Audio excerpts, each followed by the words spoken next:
You can call me John. I'm a single 24-year-old. I work at a well-known department shop in Manhattan's downtown right now. My smartphone started ringing just as I was thinking about going back to bed after drinking too much and suffering from a pounding hangover. My supervisor, the department manager, was the one who called. On the day off, why would he be calling the store? My supervisor welcomed me with excitement as I answered the phone, looking at me like I was lost. Good morning, John. I'll pick you up this evening as promised. What pledge are you referring to? You're really humorous. Did you not mention at the party yesterday that you would go on a date with my daughter and possibly even try cohabiting? His reply was so out of the blue that it utterly confused me. My supervisor added, "Talk to you later," and abruptly hung off, but I was too shocked to respond. I tried to calm myself down by drinking some water as I couldn't understand what was going on. I felt awful when I considered the party from last night. I was drinking beer to bury my sorrows after going through a breakup at the company's drinking party. Layla, a gorgeous 22-year-old model with an amazing body, was my ex-girlfriend. I was in love with her, but after we had a talk and she cheated on me, we decided to end things. Layla stated that if I was going to accuse her of cheating, there were plenty of other men out there instead of me, and it would be best to end the relationship. I was upset by her callous remarks and turned to alcohol to drown my sorrows. My recall of what transpired next is hazy, but I believe I told my supervisor about my sadness. A scary reality came to light just as I was getting a message from a coworker asking how I was doing yesterday and what I had discussed with my supervisor.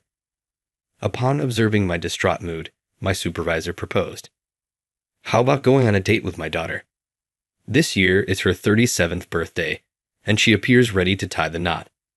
She appeared to like you when she spotted you at the store, and she is sincerely looking for a mate.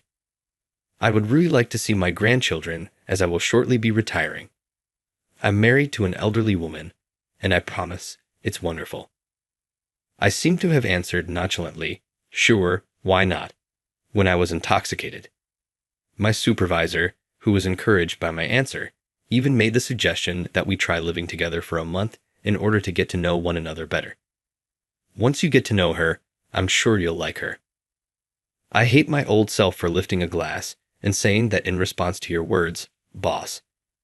I truly want to flee, but I can't since I accepted this on my own. My supervisor arrived at my house in the evening as agreed upon to pick me up. It seems that our destination was an upscale eatery, where I was expected to have my first encounter with his daughter. We would go straight to my daughter's apartment, where she lives alone, after supper. The apartment is completely equipped, so all you need to bring is essential gear. I'll transport your belongings to the apartment while you two are dining. Additionally, since it's a big occasion, how about dressing up in a stylish suit? I believe it will greatly increase your charm. All right. My boss's excitement overwhelmed me, so I gathered my belongings, dressed into a suit, and slid into the car. I'm sure you two will get along, my supervisor would smile and say again as we were traveling. I started to feel hopeful as I listened to him. Despite my strong attraction to younger, attractive women, I recently experienced a traumatic breakup and decided it could be a good idea to try dating an older woman this time.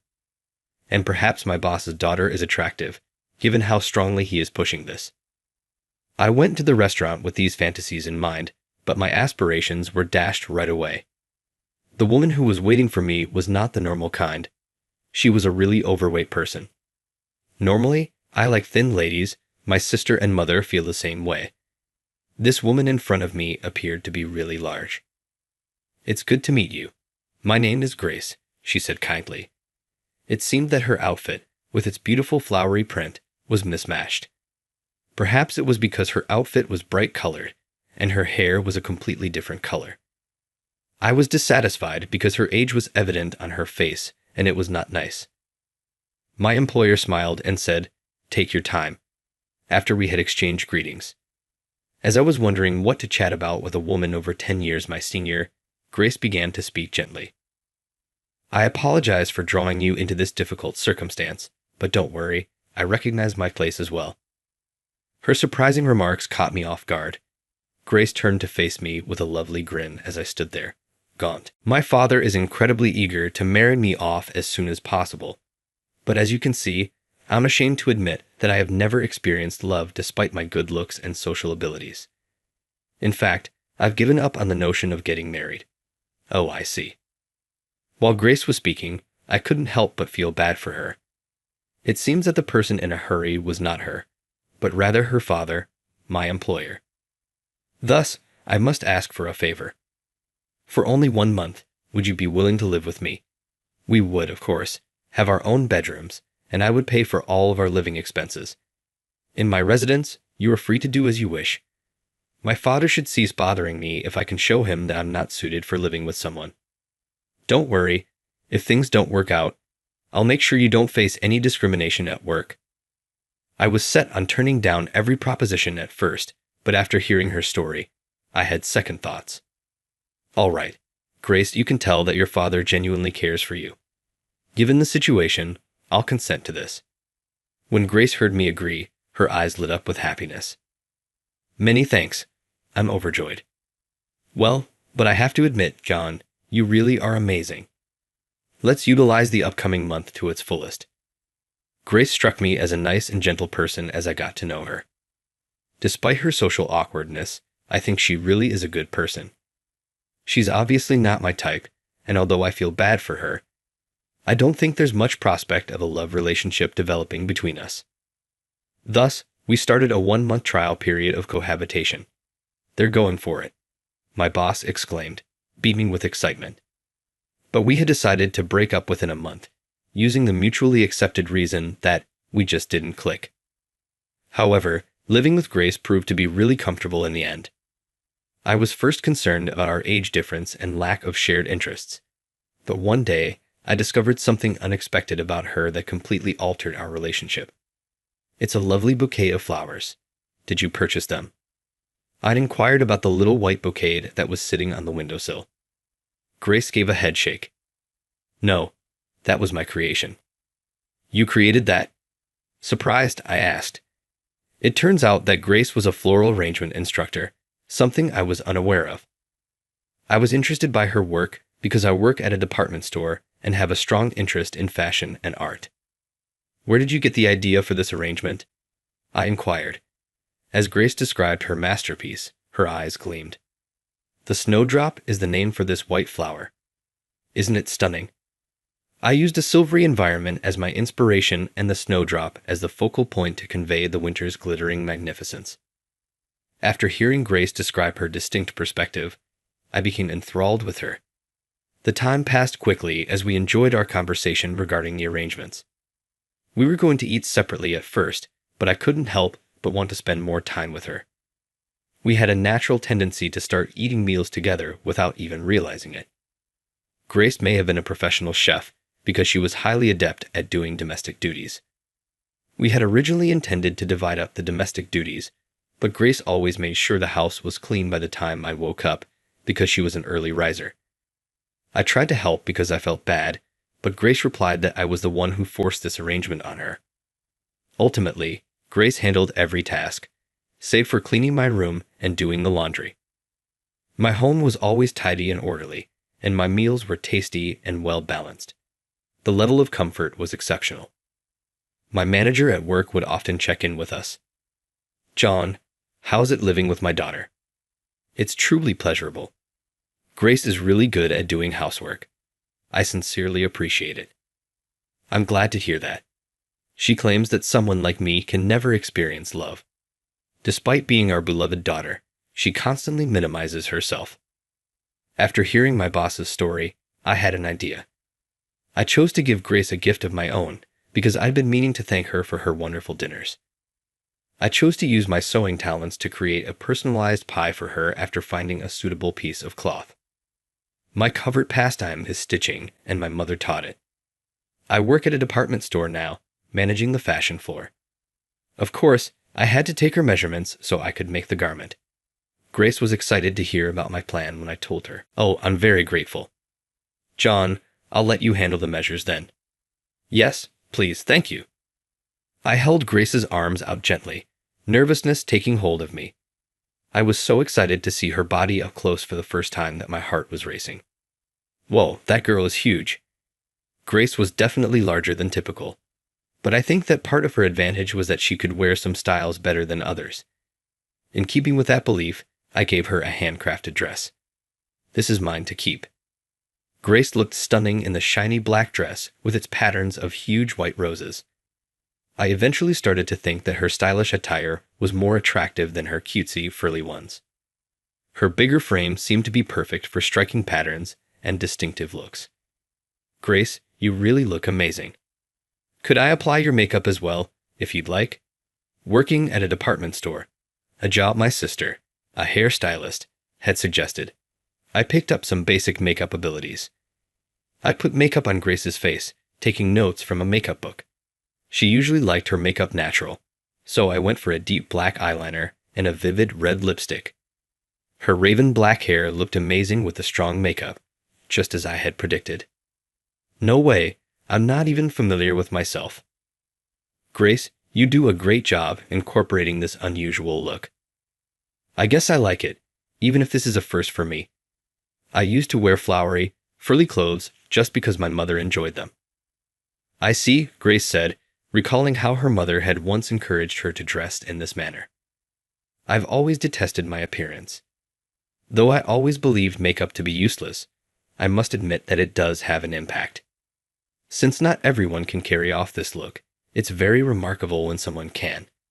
That someone is you. Have faith in yourself. You're quite attractive. I could feel the heat rising in my cheeks as soon as I said those words. I really felt that, so it wasn't flattery. Grace looked very gorgeous as she stood in front of me. I never imagined that this was how I would perceive her. Thank you, John. I'm overjoyed. Grace put those words into words and smiled sweetly. My heart lifted to see her happy face. Age was no longer a factor. After just 3 weeks of cohabitation, I started to really like her. Her bigger frame initially turned me off, but I eventually got used to it and was most taken by her charming attitude. I had to say what was on my mind before the trial time ended. I decided that the next day off, I would take Grace shopping. We would try to find clothes that fit her new fashion sense. In the middle of all this, I made the decision to come clean. My ex-partner Layla sent me a note expressing her desire to reunite. I would have happily accepted her invitation if it had been the old me, but that was not me just now. I told Layla up front that I couldn't. My heart belonged exclusively to Grace at this point. I made a decision to move on from the past and anticipate our date tomorrow. But something unexpected occurred during the date with Grace. Oh, John, is that you? When Grace and I happened to run into Leela while strolling through the mall, I was completely unprepared. With a bewildered expression on her face, Grace assessed Leela with an obtrusive gaze. Compared to Grace, Leela was more conventionally attractive. She didn't appear lovely when she made that face. John, did I dump you and you go crazy? You have always had a thing for slender, attractive women like me. Strolling around with a bulky, mature woman such as she is, your taste has significantly declined. Grace was left stunned by Leela's cruel remarks. Then, with a seductive purr, Leela strolled over to me and said, "Hey John, wake up. Let's begin anew. I'm far superior to that elderly woman." "Don't disrespect the person I care about," I interrupted Leela because I could take no more of my silence. The volume of my voice took me by surprise, even more than I had anticipated. My abrupt change in mood surprised Leela and Grace as well, making their eyes wide. To me, Grace is the most significant person in the planet. To me, Leela, she is far more wonderful than someone who denigrates others like you. That's my level of affection for her. Leela, even if it's you, I won't allow you to continue hurting her. What? Okay, anything. That simple, uninteresting old lady is perfect for you.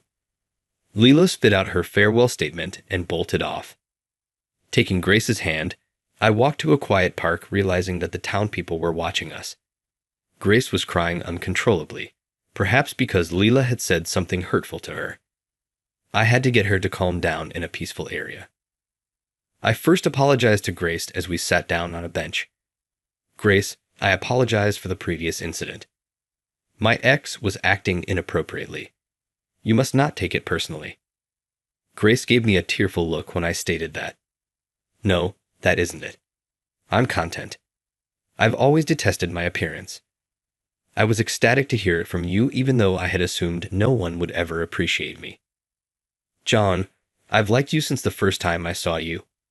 Overwhelmed with joy, I pulled Grace gently into an embrace. Grace, I adore you too. You truly are stunning. Grace took hold of my hand and said, Yes, even if other people put me down. If you say that to me, John, that's enough for me, as I said that and stroked her back.